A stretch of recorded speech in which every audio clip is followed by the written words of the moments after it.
આઠમી આદત અસરકારકતાથી મહાનતા સુધી પહોંચવાની ચાવી. અતિ પ્રભાવશાળી લોકોની 7 આદતોના લેખક સ્ટીફન આર કોર્વે. નિત્ય જ્ઞાન ઓડિયોઝ.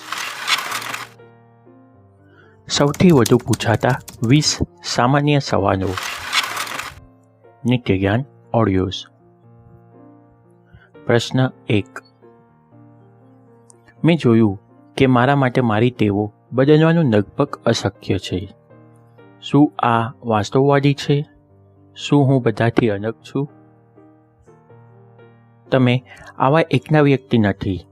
ચાલો આપણે વિગતવાર સમજીએ.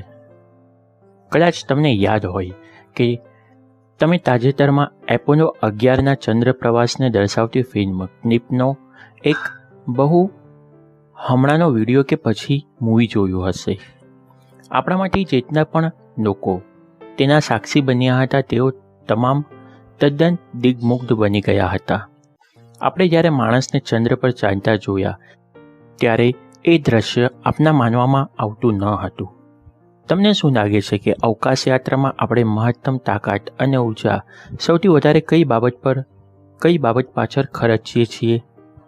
લાખો માઇલના પ્રવાસ ખેડીને ચંદ્ર પર પહોંચવામાં, પૃથ્વી પર પાછા ફરવામાં, ચંદ્ર ફરતે પરિભ્રમણા કરવામાં, લુનાર અને કમાન્ડ મોડ્યુલ એટલે કે અંકુશયાનને અલગ પાડવામાં અને ચંદ્ર પર ઉતરાણમાં, ચંદ્ર પરથી ફરી ઉડ્ડયન શરૂ કરવામાં? ના, આમાંના કોઈમાં નહીં. આ બધાને સાથે મેળવીએ તો તે માટે પણ નહીં. પરંતુ તેની સૌથી વધુ જરૂર પડી હતી પૃથ્વી પરથી ઉડ્ડયન શરૂ કરવામાં. પૃથ્વી પરથી ઉડ્ડયન શરૂ કરવાની પહેલી કેટલીક મિનિટોમાં જ, એક પ્રવાસના પહેલા કેટલાક માઇલ્સમાં જ સૌથી વધારે ઉર્જા અને તાકાતની જરૂર પડી હતી. અને પછી તેટલી ઉર્જા અને તાકાતની જરૂર તો બાકીના અનેક દિવસો સુધીમાં લાખો માઇલના પ્રવાસમાં પણ પડી નથી. એ શરૂઆતના કેટલાક માઇલ દરમિયાનનું ગુરુત્વાકર્ષણ બળ બહુ પ્રચંડ હતું. બાદમાં ભ્રમણ કક્ષામાં પ્રવેશ માટે લાગેલા ગુરુત્વાકર્ષણના બળ અને વાતાવરણના પ્રતિકાર કરતાં પણ શરૂઆતનો આંતરિક ધક્કો વધારે મોટો અને વધારે તાકાતથી લગાવવો પડ્યો હતો. પરંતુ એકવાર તેઓ પૃથ્વીની ભ્રમણ કક્ષા ઓળંગી ગયા પછી આ બધું કરવા માટે ભાગ્યે જ કોઈ તાકાત લગાવવાની જરૂર પડી હતી. વાસ્તવમાં જ્યારે એક ખગોળયાત્રીને પૂછવામાં આવ્યું હતું કે જ્યારે લુનર યાન બાકીના સંચાલન યાનથી છૂટું પડ્યું અને તે ચંદ્ર પર સર્વેક્ષણ માટે ઉતર્યું ત્યારે કેટલી શક્તિ વાપરવાની જરૂર પડી હતી, ત્યારે તેમનો જવાબ આપ્યો હતો કે એક બાળકના જન્મ માટે જોઈએ તેના કરતાં પણ ઓછી. આ ચંદ્રયાન જૂની ટેવોના કોચનામાંથી બહાર નીકળીને નવી ટેવો સર્જવા માટે કેટલીક મહેનતની જરૂર પડે છે. તે દર્શાવવા માટે એક અસરકારક ઉપમા પૂરી પાડે છે. પૃથ્વીના ગુરુત્વાકર્ષણ બળને બહુ ઊંડી ઉતરી ગયેલી ટેવો, આનુવંશિક વારસાને આધારે રચાયેલા વર્ણનો, વાતાવરણ, માતાપિતા અને અન્ય મહત્ત્વની વ્યક્તિઓની અસરો એની સાથે સરખાવી શકાય. પૃથ્વીના વાતાવરણના બળને આપણે જેના ભાગરૂપે છીએ તેવા વ્યાપક સામાજિક અને સંસ્થાકીય વાતાવરણ સાથે સરખાવી શકાય. આ બંને બહુ શક્તિશાળી બળો છે અને તમારે જો ઉડ્ડયન ભરવું હોય તો આ બંને બળો કરતાં પણ વધારે મજબૂત આંતરિક મનોબળની જરૂર પડશે. પરંતુ એકવાર તે પ્રાપ્ત થઈ જશે પછી તો તે જે પ્રકારનો સ્વતંત્રતા આપશે તેનાથી તમે પોતે જ ચકિત થઈ જશો. ઉડ્ડયન શરૂ કરતી વખતે અવકાશયાત્રીઓ પાસે બહુ ઓછી સત્તા કે સ્વતંત્રતા હોય છે. તેમને તો માત્ર નિશ્ચિત પ્રોગ્રામ પ્રમાણે જ વર્તવાનું હોતું. પરંતુ તેઓ જેવા પૃથ્વીની ગુરુત્વાકર્ષણ બળ અને આસપાસના વાતાવરણના પ્રભાવી બળમાંથી મુક્ત થયા કે તરત જ તેમને માન્ય મના આવે એવું અને તેટલું સ્વતંત્ર પ્રાપ્ત થયું હતું. તેમની પાસે તે પછી તો અનેક વિકલ્પો અને ઉપાયો ઉપલબ્ધ હતા. જો તમે તમારા અંતરનો અવાજ શોધો અને અન્યોને પણ તેમ કરવાની પ્રેરણા આપો, ના સૂચવાયેલા માર્ગ પર બસ એકવાર સામાન્ય શરૂઆત કરી દેશો અને તેને વળગી રહેશો તો તમને વિકસવા માટે અને આજના બહુ વિરાટ પડકારો, જટિલતા અને તકો ધરાવતા વિશ્વમાં વિકાસ માટે અને પરિવર્તન સાધવા માટે આ નવી ટેવોની શક્તિઓ પ્રદાન થશે. પ્રશ્ન 2. એક બાજુ હું તમને જે શીખવાડો છો તેનાથી ભારે રોમાંચક અને જિજ્ઞાસા અનુભવું છું, પરંતુ બીજી બાજુ મને પ્રશ્ન થાય છે કે હું શું ખરેખર એ પ્રમાણે કરી શકીશ કે નહીં? ઉત્તર: તમારો અભિગમ બહુ પ્રમાણિક છે, પરંતુ હું તમને સૂચું છું કે તમે તમારી ક્ષમતા અંગેના સવાલને ઉકેલ શોધવાનો પ્રયાસ કરતા પહેલાં વધુ 2 પ્રશ્ન પૂછો. પહેલી તો એ કે શું મારે એ કરવું જોઈએ? આ મૂલ્યને લગતો પ્રશ્ન છે. બીજો પ્રશ્ન એ છે કે શું હું તેમ કરવાની ઈચ્છા ધરાવું છું? આ પ્રેરણાને લગતો પ્રશ્ન છે અને તે તમારા અજોડ અંતરાત્માના અવાજ અને તીવ્ર લગન સાથે સંબંધ ધરાવે છે. જો તમે આ બંનેના પ્રશ્નના જવાબ હકારમાં આપી શકો તો પછી આ પ્રશ્નનો જવાબ તપાસો કે શું હું તેમ કરી શકું છું. આ ક્ષમતાને લગતો સવાલ છે અને તેનો સંબંધ યોગ્ય તાલીમ અને શિક્ષણ સાથે છે. આ 3 પ્રશ્નો વચ્ચે ગૂંચવાશો નહીં.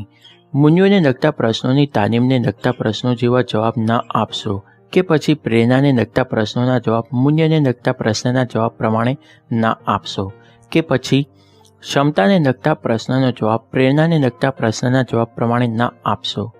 ત્રણેય પ્રશ્નો વિશે સ્પષ્ટ રીતે અને કાળજીપૂર્વક રીતે વિચારો. શું હું તેમ કરી શકીશ? શું હું તેમ કરવા ઈચ્છું છું? શું મારે તેમ કરવું જોઈએ? આ પ્રશ્નોને અલગ અલગ રાખો જેથી તમે ક્યાંથી પ્રારંભ કરવાનું શ્રેષ્ઠ રહેશે તે નક્કી કરી શકો. પ્રશ્ન 3. આજે નેતૃત્વ આટલો ચર્ચાતો મુદ્દો શા માટે છે? ઉત્તર: નવી આર્થિક વ્યવસ્થાનો મુખ્ય આધાર જ્ઞાન આધારિત કાર્યો છે. તેનો અર્થ એ છે કે સંપત્તિ હવે પૈસા અને ચીજોમાંથી લોકોમાં એટલે કે બૌદ્ધિક અને સામાજિક બંને પ્રકારની મૂડીમાં તબદીલ થઈ ચૂકી છે. વાસ્તવમાં તમારે સૌથી મોટું નાણાકીય રોકાણ જ્ઞાન કર્મચારીઓમાં થાય છે.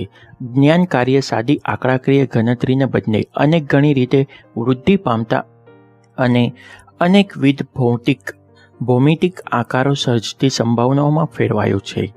અને આ પ્રકારની બૌદ્ધિક અને સામાજિક મૂડી મહત્તમ પરિણામ મેળવવા માટેના ચાલકબળ તરીકે અથવા તો અન્ય તમામ રોકાણોનું મહત્તમ વળતર મેળવવાની ચાવી છે. વધુમાં, સ્પર્ધાત્મક બજારના પરિબળોને કારણે ઔદ્યોગિક યુગના સમયનું અંકુશ શૈલી અને લોકો તો ખર્ચા સમાન છે એવા ખ્યાલ સતત લુપ્ત અને અથવા તો નકામો બનતો જઈ રહ્યો છે. એ બાબતે પણ સભાનતા વધી રહી છે કે માનવીય પરિબળ અને ખાસ કરીને વિશ્વાસનું સ્તર એ તમામ પ્રકારની સમસ્યાઓના મૂળમાં છે. નરમ સામગ્રી એ વાસ્તવમાં કડક સામગ્રી છે અને દરેક વ્યક્તિ તે જાણવા માંગે છે. આ જ કારણે કે નેતૃત્વ અન્ય તમામ કળાઓમાં સૌથી મહાન કળા છે. નેતૃત્વ એક સક્ષમતા પ્રદાન કરવાની કળા છે. પ્રશ્ન 4. મને આ બધું બહુ આશાવાદી અને નૈતિકતાવાદી લાગે છે. તેની સાથે જે પ્રકારની શરતો જોડાયેલી છે તે જોતા હું નથી જાણતો કે આ બધું ખરેખર શક્ય હોય. ઉત્તર: તમારે જે વધુ ઊંડાણભર્યો પ્રશ્ન પૂછવાની જરૂર છે તે એ છે કે કાર્ય ઉત્તેજન અને તેની સામેની પ્રતિક્રિયા કે પ્રભાવ વચ્ચે કોઈ અવકાશ છે ખરા?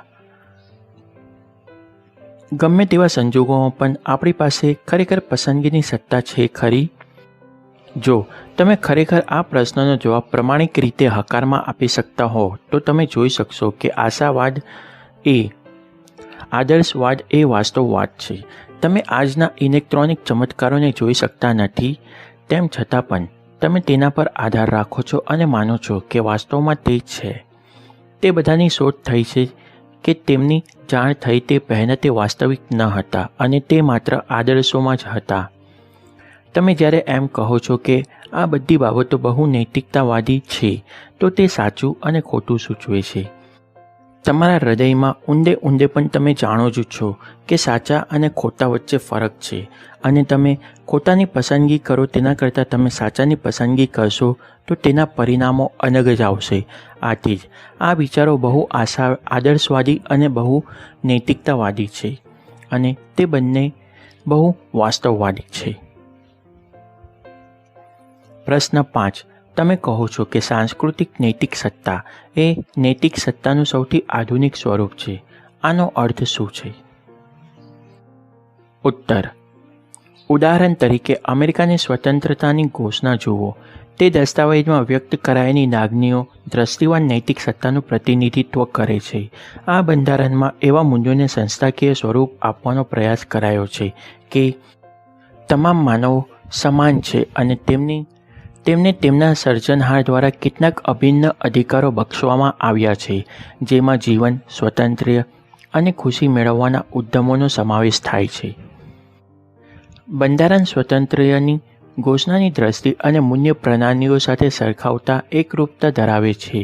આ ઘોષણામાં તમામ પુરુષોનો તમામ માનવોના અર્થમાં ઉલ્લેખ થાય છે અને તે છતાં દાયકાઓ સુધી મહિલાઓને મતાધિકાર અપાયો ન હતો. સ્થાપકોમાંથી ઘણા લોકો પોતે ગુલામો રાખતા હતા. બીજા 80 વર્ષ પછી ગુલામોને મુક્તિની ગુલામી પ્રથાની નાબૂદીની ઘોષણા થઈ અને તેમ છતાં આજે એવા કેટલાય અંતરિયાળ વિસ્તારો છે જ્યાં વંશીય પૂર્વગ્રહો હજુય પ્રવર્તે છે. સાંસ્કૃતિક નૈતિક સત્તા હંમેશા સંસ્થાકીય અથવા તો દ્રષ્ટિવાન નૈતિક સત્તા કરતાં ધીમી ગતિએ વિકસે છે, પરંતુ છેવટે તો તે જ એક સંવાદિતાપૂર્ણ સમાજની રચના માટે ચાવી બની રહે છે. આ ચાવીબર અથવા તો કાયદાનું પ્રતિનિધિત્વ કરતી સરકારમાં કે પછી સ્વતંત્રતાનું પ્રતિનિધિત્વ કરતા ખાનગી વ્યક્તિઓ અથવા ખાનગી વ્યવસાયો કે સંસ્થાઓમાં રહેલી નથી. આ ચાવી એવા વ્યક્તિઓ અને જૂથોમાં રહેલી છે જેમણે સમાન અર્થો અને મૂલ્યો અપનાવ્યા છે અને જેમની સાથે તેઓ સાચા અર્થમાં હૃદય અને મનની જોડાયેલા છે. આ પ્રકારનો સ્વયં સેવાવાદ એક નાગરિક સમાજની રચના કરે છે જે કાયદા અને સ્વતંત્રતાની વચ્ચે વધારે ઉચ્ચ એવો ત્રીજો વિકલ્પ સર્જે છે. ધ વેલ્થ ઓફ નેશનલ પુસ્તકના લેખક એડમ સ્મિથની વિચારણા અને લેખનનો આ મૂળભૂત આધાર છે. તેમણે આ પ્રસ્તુત પુસ્તકનું સર્જન કર્યું તે પહેલાં ધી થિયરી ઓફ મોરલ સેન્ટિમેન્ટ્સનું સર્જન કર્યું હતું.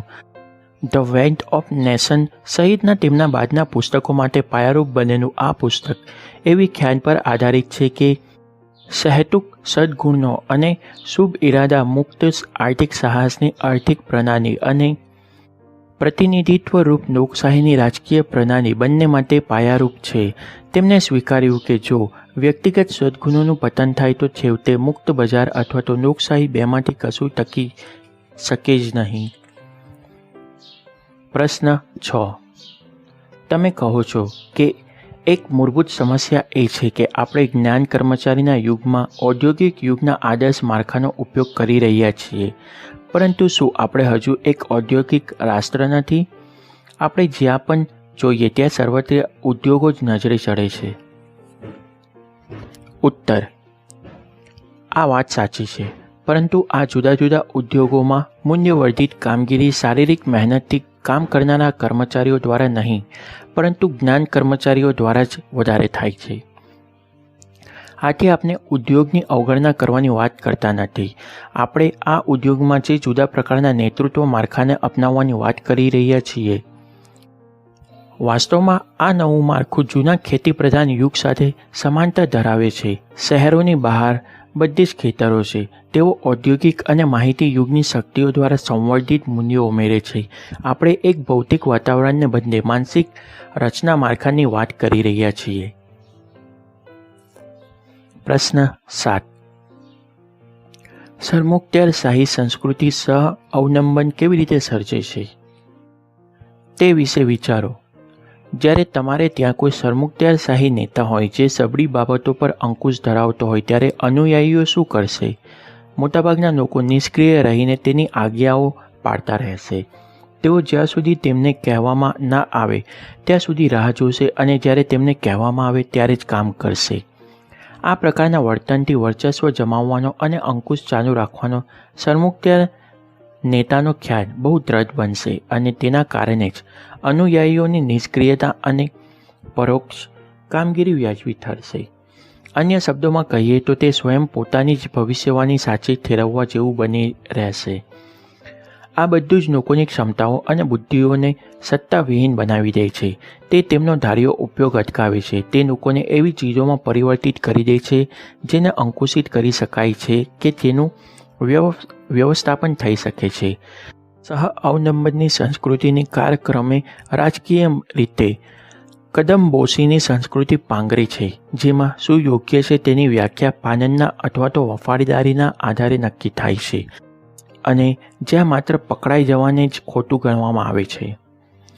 આવું ગતિમાળખું નિષ્ક્રિય સમજૂતી પેદા કરે છે, જેમાં લોકો જ્યારે હા કહે છે ત્યારે તેઓ ખરેખર ના કહેવા માંગતા હોય છે. તે તંદુરસ્ત સંઘર્ષને નાબૂદ કરી દે છે અને અસંતોષ, ગુસ્સો, બદઇરાદા સાથેની અવગણના, ઓછો વિશ્વાસ, નીચી ગુણવત્તા અને ઉતરતી કક્ષાના દેખાવને પેદા કરે છે. આવી અભિવ્યક્તિ નહીં થતી લાગણીઓ ખરેખર નાશ પામતી નથી, પરંતુ તે સક્રિય રહીને પણ દટાઈ જાય છે અને પછીના વર્ષોમાં વધુ વરાવવા સ્વરૂપે બહાર આવે છે. ત્યારબાદ સમ્મુખતાશાહી પરિણામો માટેની જવાબદારી સ્વીકારે છે અને કાર્યક્ષમતા પર ધ્યાન કેન્દ્રિત કરે છે. આ કાર્યક્ષમતા એટલે એ પદ્ધતિઓ, પ્રક્રિયાઓ અને પગલાં જેના થકી માનવીય નિર્ણયોનું સ્થાન નિયમો લઈ લે છે. આ બધું નેતૃત્વને એક હોદ્દા તરીકે મજબૂત કરે છે, પસંદગી દ્વારા નહીં. તે સાંસ્કૃતિક આનુવંશિકતાઓનો ભાગ બની જાય છે. ધીમે ધીમે તમને લોર્ડ એક્ટના એ વિધાનનું સત્ય દેખાવા માંડે છે કે સત્તા ભ્રષ્ટ કરે છે અને સંપૂર્ણ સત્તા સંપૂર્ણ ભ્રષ્ટ કરે છે. ત્યારબાદ દરેક લોકો માત્ર પોતાનો જ સ્વાર્થ જોવા લાગે છે અને પોતાની ઉપરીને ખુશી કરવા માટે પોતાની નીતિબદ્ધતાને ગૌણ બનાવી દે છે. પ્રશ્ન એ ઉદ્ભવે છે કે નવી અર્થવ્યવસ્થામાં સંસ્થાકીય સ્વરૂપ ધરાવતી સહ અવલંબનની સંસ્કૃતિ માત્ર બજારના અજ્ઞાન, કૃત્રિમ સબસિડીઓ, આતંક અથવા તો ભારેખમ પરંપરાઓને કારણે જ ટકી શકે છે. આ બધું પણ એટલા માટે શક્ય બને છે કે હરીફો પણ સહ અવલંબન ધરાવતા હોય છે. આ સમગ્ર ચક્ર એક જ માણસ પેઢી શકે છે જે નેતૃત્વને એક પસંદગી તરીકે નિહાળતો હોય, જે પ્રભાવના વિસ્તૃત વર્તુળના સુકાની બનવાની શરૂઆત કરતો હોય અને જે સ્વયંને જ સંતોષતા અધોમુખી ગૂંચવાડાઓને તોડવા માટે સ્પર્ધાત્મક બજારના વ્યવહારો શાણપણ પર આધાર રાખતો હોય. આ નેતૃત્વ નૈતિક સત્તાનું પ્રતિનિધિત્વ કરે છે. આ નૈતિક સત્તા સિદ્ધાંતનિષ્ઠ જીવન જીવવાથી આવે છે અને તેમાં હંમેશા કોઈ પ્રકારનો ત્યાગ સામેલ હોય છે, પરંતુ એક મુક્ત બજારના અર્થતંત્રમાં તે હંમેશા ટોચ પર આવે છે, કારણ કે તે વ્યવહારો શાણપણ ધરાવતી હોય છે, તે કાર્યસાધક હોય છે, તે થોડાના બદલામાં ઘણું ઉત્પાદન કરે છે. પ્રશ્ન 8. આ બધું એક માંદા અર્થતંત્રમાં કેવી રીતે લાગુ પડે, અથવા તો એમ કહીએ કે એક તંદુરસ્ત અર્થતંત્રમાં માંદા ઉદ્યોગોમાં કેવી રીતે લાગુ પડે? ઉત્તર: આ તો ઊંડાનું વધારે લાગુ પડે છે. તેનું કારણ માત્ર એટલું જ કે સૌથી મહાન સ્ત્રોત ખરાબ સમયમાં ત્રીજા વિકલ્પ લઈને આવતા લોકોની સર્જનાત્મક ક્ષમતા હોય છે. જો કે આવા સંજોગોમાં લોકોમાં સાહજિક રીતે જ ઔદ્યોગિક યુગના જમાનાના વર્ચસ્વ અને અંકુશોના આદર્શ માળખાને જ અનુસરવાનું વલણ હોય છે, પરંતુ તે લાંબા ગાળા માટે ટકી શકતું નથી. ટૂંકા ગાળાની કટોકટીની સ્થિતિમાં જ્યાં કાર્ય સંસ્કૃતિનો સમાન હેતુ ટકી રહેવાનો જ હોય, ત્યાં સન્મુખતાશાહી અભિગમ કદાચ ઉકેલકારક પરિણામ લાવી શકે. આઇઝનહોવર કહે છે તેમ, એક ફોક્સહોર્ન એટલે કે દુશ્મનના પ્રહારથી બચીને સંતાવવા સૈનિકો માટે ખોદાયેલા કામચલાઉ ખાડામાં સંતાયેલા વ્યક્તિને તમે લોકશાહી વિશે પ્રવચન ન આપી શકો, પરંતુ ધીમે ધીમે તમારે મહત્ત્વના ફેરફારોને દીર્ઘકાલીન બનાવવા માટે દરેકની ઊંડી સામેલગીરીની જરૂર પડે છે. આ કામ માટે વિશ્વસનીય નૈતિક સત્તા ધરાવતા નેતૃત્વની જરૂર પડે છે. પ્રશ્ન 9. સાત તેઓ નેતૃત્વની 4 ભૂમિકાઓ સાથે કેવી રીતે જોડાયેલા છે? અમે 7 તેઓની તાલીમ માટે બહુ રકમ અને સમય ફાળવી ચૂક્યા છીએ. ઉત્તર: યાદ રાખો કે 7 તેઓ સિદ્ધાંતો આધારિત છે. 7 તેઓ એ ચરિત્રના સિદ્ધાંત છે જે તમે કોણ છો અને શું છો તે નક્કી કરે છે. જ્યારે 4 ભૂમિકાઓ એક સંસ્થામાં નેતૃત્વના પ્રભાવ પાથરવા તમે શું કરો છો તે દર્શાવે છે. જ્યારે તમે 7 તેઓને નેતૃત્વના 4 ભૂમિકાઓના સંદર્ભમાં મૂકો છો ત્યારે તે માર્ગદર્શનની ભૂમિકા બને છે. આ 7 તેઓ વ્યૂહાત્મક બને છે કારણ કે તમે જ્યારે બાકીની 3 ભૂમિકાઓ ભજવો છો તે સમયે તે આદર્શ રૂપ બને છે. 7 તેઓમાં રહેલા સિદ્ધાંતો એક ઊંડા કૂવા અથવા તો ભૂગર્ભ જળ ભરવાના વિશાળ ટાંકા જેવો છે, જે અન્ય તમામ ભૂગર્ભીય કૂવાઓ જેવા કે ટોટલ ક્વોલિટી મેનેજમેન્ટ, ટીમ નિર્માણ, સત્તા હસ્તાંતરણ, નવા શોધ સંશોધન વગેરેનો પુરવઠો પૂરો પાડે છે. પ્રશ્ન 10. કોર્પોરેટ કૌભાંડો અવારનવાર તમામ ઉદ્યોગો ધંધાઓને જોડાયેલા હોવાના કારણે દોષિત બનાવી દે છે. આ બાબત ચરિત્રને ખાસ કેન્દ્રમાં લાવે છે. તમે વ્યક્તિગત અને સાંસ્કૃતિક ચરિત્ર કેવી રીતે વિકસાવી શકો? તમે આ પ્રકારની સમસ્યાઓ કેવી રીતે ટાળી શકો? ઉત્તર. મને 3 માઇલ આઇલેન્ડ સંકટ, અણુ અકસ્માતની એક ઘટના, રોડની કિંગ રમખાણો, નાગરિક અત્યાચારોના આરોપી પોલીસ જવાનોએ છુટકારાના વિરોધમાં થયેલા રમખાણો અને એક્સોન વાઇન્ડેઝ નામના ઓઇલ ટેન્કરમાંથી સમુદ્રમાં ક્રૂડ ઓઇલ રેલાવવાની ઘટના. સંકટ પછીની પરિસ્થિતિઓમાં કામ કરવાની તક મળી હતી. મને પ્રાથમિક રીતે જણાયું કે આ તમામ ઘટનાઓ સંસ્કૃતિમાં બહુ ઊંડે સુધી ઘર કરી ગયેલી લક્ષણોની સપાટી પર આવેલા ઉભરો હતો. લોકો દ્વારા થઈ રહેલા ખોટા કામો હિમશીલાની ટોચ પર હતા. પછી તેના પર ઢાંક પીછાડો કરવાનો પ્રયાસ થયો, માહિતીઓ દબાવી દેવાનો પ્રયાસ થયો, ખોટી ચીજોને અવગણવામાં આવી. જ્યારે બધું પકડાઈ ગયું ત્યારે મીડિયામાં આ બધું દર્શાવાયું. મને લાગે છે કે આ તમામ સંસ્થાઓ માટે એક ઉપયોગી પદાર્થ પાઠ હતો. ફરીથી તપાસો કે તમારા માટે સૌથી અગત્યનું તમારી દ્રષ્ટિ અને તમારી મૂલ્ય પ્રણાલીઓ શું છે. તમારી તમામ કાર્યશૈલી અને કાર્ય પદ્ધતિઓ, માળખાઓ અને તંત્ર પ્રણાલીઓ બધું જ તપાસી જાઓ. તમારી દ્રષ્ટિ અને તમારું મૂલ્ય પ્રણાલીઓ સંસ્થાકીય સ્વરૂપમાં ઢાળી રહ્યા છો કે કેમ તે સુનિશ્ચિત કરો. તમને સલાહકારો, સપ્લાયર્સ, ગ્રાહકો અને સમગ્ર મૂલ્ય સાકરમાં સમાયેલા લોકોના પ્રમાણિક નિર્ણયોનું પ્રતિબિંબ પાડતા પ્રતિભાવો મળવા જોઈએ. તમે જે રીતે કામગીરી બચાવી હોય તેનાથી સર્જાયેલી સમસ્યાઓમાંથી તમે તમારી જાતને બચાવવા દઈ શકો નહીં. છેલ્લે તો પાપ છાપરે ચડીને પોકારવાનું જ છે. વફાદારીને નીતિમત્તા કરતાં પણ ઉચ્ચ સ્થાન આપી શકાય નહીં. વાસ્તવમાં નીતિમત્તા એ જ વફાદારી છે. તમારી માંદગી વિશે સાચી વાત સાંભળવાની તમારી ઈચ્છા નથી હોતી. તેમ છતાં તમે ઈચ્છતા જ હોવ છો કે તમામ તબીબ તમને બધું સાચું જ જણાવે. તમે ઈચ્છો છો કે તબીબ તમને બધું સાચું કહીને તેમના વ્યવસાય પ્રત્યેની સનિષ્ઠતા દર્શાવે. આ જ વાત તમારી સંસ્થાને પણ લાગુ પડે છે. તમારી જાતને એક એવા વ્યવસાયી તરીકે નિહાળો જેની સર્વોચ્ચ વફાદારી સંસ્થા તરફ નહીં પરંતુ નૈતિક અને વ્યવહારિક સિદ્ધાંતો તરફ છે. તમારી સંસ્થા માટે વફાદાર રહેવાનો આ સૌથી શુદ્ધ ઉપાય છે. હું જાણું છું ત્યાં સુધી કોઈ સંસ્થામાં ચારિત્ર નિર્માણ કરવાનો શ્રેષ્ઠ ઉપાય એ નથી કે લોકોને એક તપાસ યાદી બનાવીને અન્ય લોકો દ્વારા ચકાસવામાં આવે, પરંતુ તેનો ઉપાય એ છે કે લોકોને પરિણામો માટે જવાબદાર ઠેરવવામાં આવે. આ પરિણામો માટે એક સંતુલિત સ્કોરબોર્ડ યોગ્ય માપદંડ બની શકે. આ માટે ઉચ્ચ ચરિત્રનો વિકાસ જરૂરી છે. આ રીતે તમે કોઈના ચરિત્ર વિશે મૂલ્યાંકન નથી કરતા, પરંતુ તમે તેમના વિશે એક જવાબદારી જ સોંપો છો જેના માટે ચરિત્રનો વિકાસ જરૂરી હશે. પ્રશ્ન 11. મંદીના સમયમાં પણ તમે એક વિધેયાત્મક ઉચ્ચ વિશ્વાસનું સ્તર કેવી રીતે જાળવી શકશો? ઉત્તર. તમે જાણો છો કે શા માટે આર્થિક મંદી એ એવા સંજોગોમાં સંસ્કૃતિમાં સડો પેસે છે. કારણ કે સિદ્ધાંતોનું પાલન કરાતું નથી, લોકોને સામેલ કરવામાં આવતા નથી, લોકોને માહિતગાર કરવામાં આવતા નથી અને લોકો જાણતા હોતા નથી કે આના પછી હજુ વધારે કઈ ખરાબ પરિસ્થિતિ કે ઘટના આકાર લેવાની છે. જે નિર્ણયો થઈ રહ્યા છે તેની પાછળ કયા ધારાધોરણો લાગુ પાડવામાં આવી રહ્યા છે તે તેઓ સમજી શકતા નથી. ઉદ્યોગ અર્થતંત્ર અને કંપની વિશે તેમને આર્થિક સમજ ના હોય તેવું બની શકે છે. મેં એવી ઘણી સંસ્થાઓ જોઈ છે જે બહુ જ ગંભીર સંકટમાંથી પસાર થઈ રહી હોય અને તેમને બહુ કઠોર નિર્ણયો કરવાની ફરજ પડી હોય અને તેમ છતાં તેઓ આ નિર્ણયો કરવામાં પણ સિદ્ધાંતિક માર્ગ જ આગળ વધી હોય.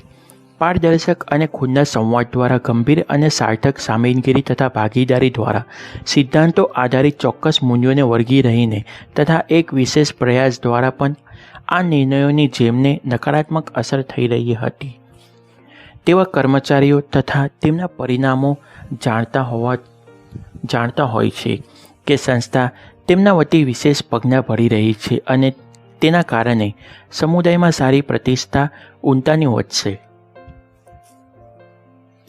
પ્રશ્ન 12. આપણે ત્યાં અવારનવાર નેતૃત્વ વિકાસનું પ્રશિક્ષણ અપાતું હોય છે. કાર્યસ્થળથી દૂરના સ્તરે વિશેષ બેઠકો, સત્રો યોજાતા હોય છે. બહારના પ્રશિક્ષકો સંસ્થામાં આવે છે. તેમના થકી બહુ મદદ મળે છે, ઉચ્ચ સમજણ અને પ્રેરણા પ્રાપ્ત થાય છે. પરંતુ થોડા જ દિવસમાં પાછું કામકાજ રાબેતા મુજબ જ ચાલવા માંડે છે. આવી સ્થિતિમાં તમે શું ભલામણ કરો છો? ઉત્તર: જાણવું અને તે પ્રમાણે ના કરવું એ નહીં જાણવા બરાબર જ છે.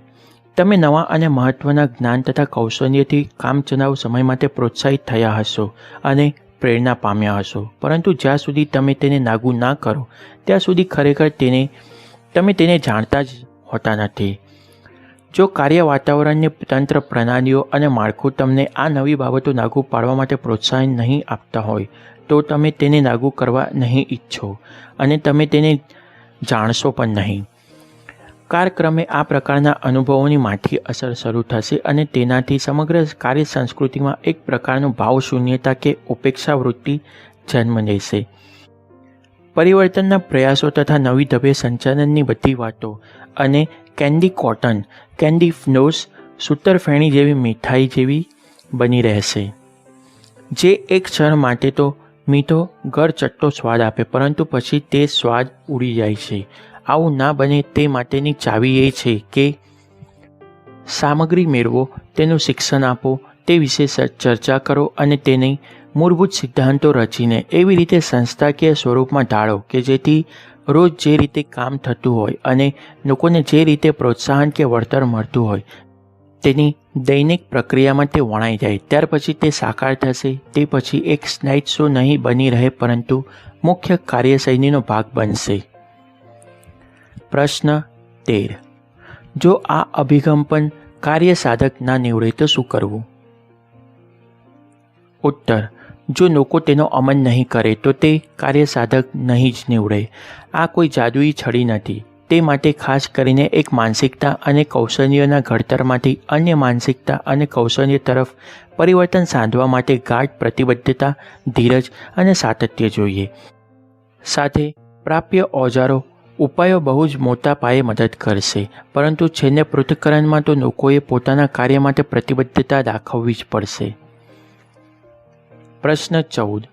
તમે તમારા પોતાના આંતરિક પરિવર્તન લાવી ચૂક્યા છો તેવું ધારી લો, તો પછી આ ફેરફાર શરૂ કરવા માટેનો શ્રેષ્ઠ માર્ગ કયો છે? ઉત્તર: જો તમે બ્રેક પર પગ રાખીને કાર ચલાવતા રહ્યા હો તો કારને આગળ દોડાવવાનો સૌથી ઝડપી ઉપાય શું હોય છે? બ્રેકને દબાવવી એ કે પછી બ્રેકને છોડી દેવી તે? દેખીતી રીતે જ કાર દોડાવવી હોય તો બ્રેક છોડવી જ પડે. તે જ રીતે સંસ્થાના કાર્ય વાતાવરણમાં પણ ચાલક બળો અને અંકુશાત્મક બળો એ બંને હોય છે. ચાલક બળો એટલે કે સામાન્ય રીતે તાર્કિક આર્થિક વાસ્તવિકતા વચ્ચે પેટ્રોન પેન્ડલ એટલે કે એક્સિલેટરની નીચે પડવા કે નીચે દબાવવાના સમાન હોય છે. અંકુશાત્મક બળો મોટાભાગે સાંસ્કૃતિક કે ભાવનાત્મક હોય છે અને તે બ્રેકનું પ્રતિનિધિત્વ કરે છે. ત્રીજા વિકલ્પ અને સાપૂજ્ય ધરાવતા સંવાદો દ્વારા અંકુશાત્મક પરિબળોને ચાલક બળોમાં પરિવર્તિત કરવામાં આવે છે. તેનાથી તમે નોંધપાત્ર આગેકૂચ કરશો જ, પણ તેની સાથે સાથે તે આ સામેલગીરી અને પ્રતિબદ્ધતાને કારણે સાંસ્કૃતિક રીતે પણ ટકી રહેશે. કિર્ક નોવિન્સની ફોક્સ ફિલ્મ થિયરી આ જવાબમાં વણાયેલી છે. પ્રશ્ન 15. શું આ બધી સામગ્રી તદ્દન નવી છે? હું તો મારા યુવાનીના સમયથી આ બધા ખ્યાલો અને વિચારો સાંભળતો જ આવ્યો છું. મેં ઇતિહાસમાં પણ આવા દ્રષ્ટાંતો જોયા છે. ઉત્તર: હા, આ વાત સાચી છે. વાસ્તવમાં તમારી વાતને ટેકો આપતા વધારે કહું તો આનું કારણ છે અમેરિકી સિદ્ધાંત કેન્દ્રિત બંધારણ અને મુક્ત બજારની અર્થવ્યવસ્થા. તેના કારણે અમેરિકામાં માનવીય સંભાવનાઓનો છૂટો દોર મળ્યો છે અને વિશ્વની 4.5% વસ્તી ધરાવતો આ દેશ વિશ્વનું 3 ભાગનું ઉત્પાદન કરે છે. આ આદર્શ નમૂનો અને સિદ્ધાંતોની શક્તિ ચમત્કારિક પરિણામો લાવે છે તેનો અહીં પુરાવો મળે છે. યાદ રાખો કે સિદ્ધાંતો વૈશ્વિક સ્વરૂપ ધરાવે છે અને તે કારગ્રસ્ત થતા નથી. કદાચ ખેડૂતો મહત્ત્વની સિદ્ધાંતો સારી રીતે શીખે છે અથવા તો વધુ સારી રીતે પ્રાપ્ત કરે છે. કારણ એટલું જ કે તેઓ પ્રકૃતિથી અને કુદરતી સિદ્ધાંતો અથવા તો કુદરતના કાયદાઓથી બહુ નજીક હોય છે. તેઓ જાણે છે કે જેમ લોકો દ્વારા શાળા જેવી સંસ્થાકીય સામાજિક સંસ્થાઓમાં બધું ઠાંસીને ભરવામાં આવે છે તેવું ખેતરમાં ન થઈ શકે. સ્પર્ધાત્મક ટોચના સ્તરના એથનિક્સ ફરી એક શ્રેષ્ઠ રૂપક છે કારણ કે અહીં પણ બધું ઠાંસવામાં આવતું નથી. એક દાવેદાર બનવા માટે તેની કિંમત ચૂકવવી પડે છે. જે સામાન્ય બુદ્ધિ હોય છે તે સામાન્ય વ્યવહાર પદ્ધતિ ના પણ હોય. આથી જ ચારિત્ર મૂલ્યો અને સિદ્ધાંત કેન્દ્રિત નેતૃત્વના પુનઃજીવન અને પુનઃ પ્રતિબદ્ધતા તથા નવોત્થાનની જરૂર છે. પ્રશ્ન 16. શું આ સામગ્રી સંશોધન આધારિત છે? ઉત્તર: જો તમારો કહેવાનો મતલબ એવો અભ્યાસ છે કે જેમાં પ્રયોગ કરતા કે પ્રયોગમાં ભાગ લેનારાઓ પ્રયોગના હેતુ કે સામગ્રીનો ખ્યાલ નથી હોતો, તેવું આમાં નથી. આ માત્ર અનુભવો કે નિરીક્ષણોના આધારે થતો હોય એવો પ્રયોગ મૂલ્ય અભ્યાસ આધારિત પણ નથી. પણ જો તમારો કહેવાનો મતલબ ઐતિહાસિક પૃથ્થકરણ, સાહિત્યિક સમીક્ષા અને અતિશય કાર્ય સંશોધન સાથે હોય તો હા, આ તેવા સંશોધન આધારિત છે. પ્રશ્ન 17. આ પ્રકારના ખ્યાલો માટે કઈ સંસ્થાઓ આદર્શરૂપ છે? ઉત્તર: તમે માનવ પ્રયાસના દરેક ક્ષેત્રમાં આ પ્રકારની સંસ્થાઓ જોઈ શકશો. એ બધી સંસ્થાઓ તમારી આસપાસ જ છે. A.B. કોમસ્કૂન કે પછી USS સાન્ટા ફે સબમરીન, એ બધું તમારી આસપાસ જ છે. નિર્ણાયક પરીક્ષણ એ છે કે આ સંસ્થાઓ તેમના કર્મચારીઓને કેવી રીતે સત્તા પ્રદાન કરે છે, તેઓ કેવી રીતે સંસ્થાની સર્વોચ્ચ અગ્રતાઓ પર ધ્યાન કેન્દ્રિત કરે છે અને તેનો અમલ કરે છે. જે કંપનીઓએ જીમ કોલિન્સના સર્જન ગુડ ટુ ગ્રેટમાં સંશોધન કર્યું છે તે તમામ નમ્ર અને તીવ્ર રીતે દ્રઢ નિશ્ચયી એવા નેતાઓ તથા ઉચ્ચ સ્તરના સત્તા હસ્તાંતરણથી શક્તિ પ્રાપ્ત કરવાની સંસ્થાઓ છે. જો કે માત્ર સત્તા પ્રદાન કરવી એ જ સમગ્ર ઉકેલ નથી. મોટાભાગની સંસ્થાઓ એક સંતુલિત સ્કોરબોર્ડની દિશામાં આગળ વધી ચૂકી છે અથવા તો આગળ વધી રહી છે. કામગીરીઓની વ્યૂહરચના સાથે અને બજાર સાથે એકરૂપતા સાધવા માટે બહુ મહાન નિર્ણયોની જરૂર પડે છે. એક જમાનાની ઘણી મહાન સંસ્થાઓની પડતી પણ થઈ. મહાનતાના માર્ગે પ્રગતિ જાળવી રાખવા માટે, શ્રેષ્ઠ લોકોને આકર્ષવા અને તેમના વિકાસ સાધવા, સાંસ્કૃતિક બંધારણના નેતૃત્વમાં મૂલ્યોનું નિર્માણ કરવા માટે સતત સચેત રહેવું પડે છે અને તેની સાથે સાથે વ્યક્તિગત દ્રષ્ટિવાન સંસ્થાકીય અને સાંસ્કૃતિક નૈતિક તાકાતની પણ જરૂર પડે છે. પ્રશ્ન 18. શું આ મૂળભૂત રીતે ધાર્મિક સામગ્રી છે? ઉત્તર: સિદ્ધાંતો એક નૈતિક અને આધ્યાત્મિક પાયો ધરાવતા જ હોય છે, પરંતુ તે કોઈ ચોક્કસ ધર્મ પૂરતો જ હોય તેવું હોતું નથી. મેં બહુ વ્યક્તિગત રીતે વિશ્વભરના તમામ ધર્મોના સંદર્ભમાં તેનું શિક્ષણ આપ્યું છે અને જુદા જુદા ધાર્મિક ગ્રંથોમાંથી અવતરણો ટાંક્યા છે. સિદ્ધાંતો ખરેખર વૈશ્વિક છે અને તે કારગ્રસ્ત થતા નથી. તમે વિશ્વમાં ક્યાંય પણ કોઈપણ સંસ્થામાં કોઈપણ સ્તરે કોઈપણ લોકોને પોતાના મૂલ્ય પ્રણાલીઓ વિકસાવવામાં સામેલ કરો ત્યારે જે બને છે તે જોઈને પહેલાં મને આંચકો લાગતો હતો, પરંતુ હવે તેવું નથી થતું. જ્યારે સાચુકની નિખાલસતાની ભાવના તથા સાપૂજ્ય હાજર હોય અને જ્યારે લોકોની સાચી રીતે માહિતી આપવામાં આવે ત્યારે તમામ પસંદગીના મૂલ્યો વાસ્તવમાં જ સમાન જ બની જાય છે. શબ્દો જુદા જુદા બોલાય છે, તે મૂલ્યો માટે જુદી જુદી કાર્ય પદ્ધતિઓ બહાર આવે છે, પરંતુ તે બધામાં પાયાની ભાવનાઓ તો એ જ 4 પરિણામોની રાહે 4 પરિણામોની રહે છે, જેના વિશે આ પુસ્તકમાં વારંવાર વાત કરવામાં આવી છે. આ 4 પરિણામો એટલે કે ભૌતિક અથવા તો આર્થિક સંબંધો અથવા તો સામાજિક, માનસિક અથવા તો પ્રતિભા વિકાસ અને આધ્યાત્મિક અથવા તો સાર્થકતા અને નીતિમત્તા બંને સાથે નિસ્બત છે. જો તમે પોતે બહુ રસપ્રદ અનુભવ મેળવવા ઈચ્છતા હો તો એવી કેટલીક સંસ્થાઓના ઉદ્દેશ્ય વિધાનોનો અભ્યાસ કરો જેમને એ વિધાન સમયાંતરે કર્મચારીઓને સામેલગીરી અને તેમના તાદાત્મ્ય સાથે તૈયાર કર્યા હોય. જુદા જુદા શબ્દોનો ઉપયોગ થયો હશે, પરંતુ તમે જોશો કે તે બધામાં છેવટે તો એક સરખી જ વાત કહેવામાં આવી હશે. પછી ભલેને તેઓ તે પ્રકારના વર્તતા ના પણ હોય. પ્રશ્ન 19. હું હતોત્સાહિત છું અને અધીર પણ બન્યો છું. શું મારા માટે પરિવર્તન સાધવું ક્યારેય બહુ મોડું થઈ ગયું કહેવાય ખરું? ઉત્તર: બહુ જ સરસ પ્રશ્ન છે. વાસ્તવમાં મેં જોયું છે કે લોકો આ ખ્યાલનો વ્યાજબીપણા અંગેની જે શંકાઓ હોય છે તેમાં પાયાની સમસ્યાઓ ખ્યાલ નથી હોતા. ઊંટાનું તેઓ તો મોટાભાગના ખ્યાલો બહુ જરૂરી હોવાનું અનુભવતા જ હોય છે. સમસ્યા એ હોય છે કે તેમને પોતાની જાત પર જ શંકા હોય છે. પરંતુ હું માત્ર એટલું જ કહીશ કે ધીમે ધીમે શરૂઆત કરો અને નાના પાયે શરૂ કરો. તમારી જાતને કેટલાક વચનો આપો અને તેને પારો પણ ખરા. તમારે પોતાની જાતને કયા વચનો આપવા તે માટે તમારા અંતર આત્માને જ તમારો માર્ગદર્શક બનાવવા દો. એકવાર તમે આ વચન આપ્યું પછી ભલે ગમે તેટલું નાનું હોય પરંતુ તેને અચૂક પાડો. ધીમે ધીમે તમારા પોતાના મનોભાવ કરતાં તમારી આદરની લાગણી વધારે મોટી થતી જશે.